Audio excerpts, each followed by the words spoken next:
आई साग दी मौसम वल माही वल घर विच साग दा दौरो से ਜਿਵੇਂ कोई देख सी ना सब्जी मुर्गी हर कहंदा साग ते गौरो से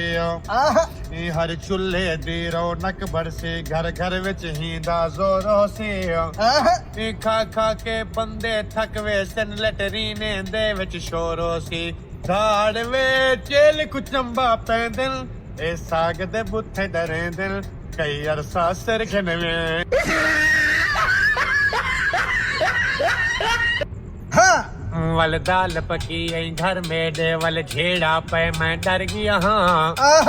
हर दूजे दी पकी दाल खड़ी मैं खा खा यारो मर गया हाँ ਜਿਵੇਂ जदा दाल तू पेट खराब थी गए वाले एक संगती दे घर गया हाँ ਆਹ हुंदे चूल्हे ते जदा दीद पईए मैं हक्का बक्का खड़ गया हाँ दाल वो ट्रेंडिंग विच पचलेंदे बंदे रोज च दाल पटेंदे ਹਾਂ ए आलू भी कोई आम शनी हर वेले घर विच पकिया पे ਜਿਵੇਂ हर सब्जी दे नाल हुंदे हर बंदा ही तू थकिया पे ਆਹ जिति पैसा होवे घर दे विच हर टोकरी दे विच रखिया पे